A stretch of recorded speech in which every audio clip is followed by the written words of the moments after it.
What if the secret to a life of purpose, joy, and unshakable peace wasn't hidden in self-help books, social media, or worldly success, but in a 2,000-year-old sermon delivered on a dusty hillside? This is the radical claim of Jesus' Sermon on the Mount. In just 3 chapters of Matthew's Gospel, Jesus dismantles society's definition of the good life and replaces it with a revolutionary blueprint for living. A blueprint so countercultural, so challenging, and so alive that it still shocks us today. Let's uncover what Jesus really said and why it changes everything. Jesus begins with 8 declarations that sound like paradoxes.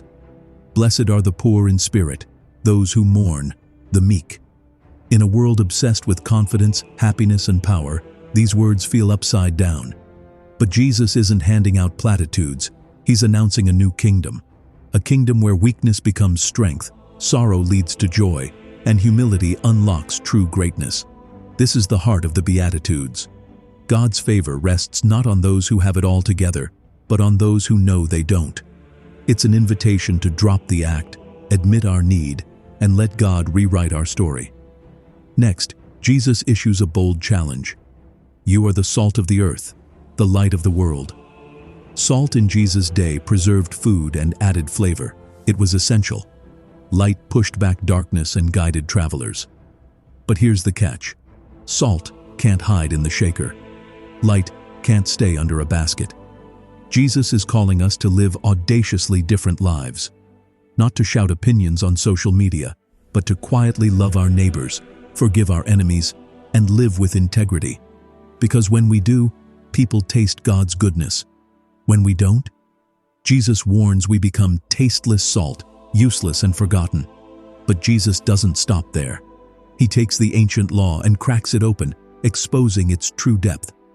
You've heard it said, "Do not murder," he declares. But I tell you, do not even harbor anger.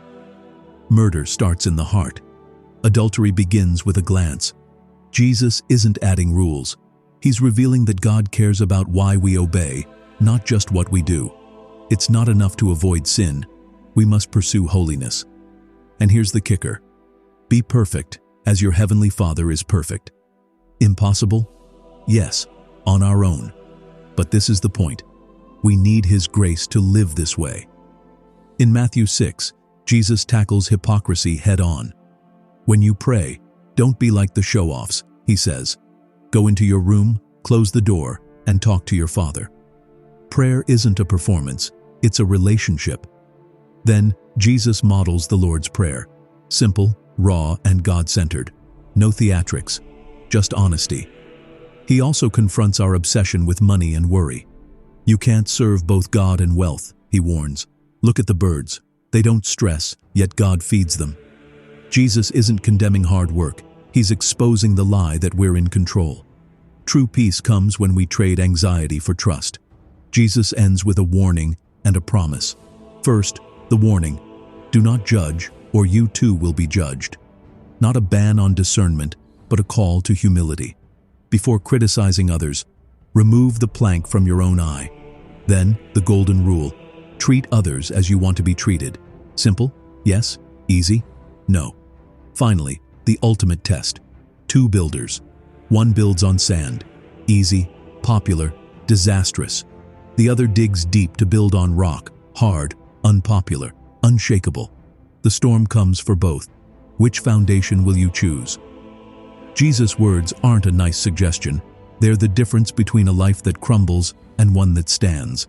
The Sermon on the Mount isn't a checklist for good people. It's a mirror revealing our flaws and a window into God's heart. It's a call to live differently in a world chasing emptiness. To trade anger for grace, lust for purity, worry for trust. To love when it's hard, pray when it's quiet, and build a life that lasts. So here's the question. Will you climb the mountain?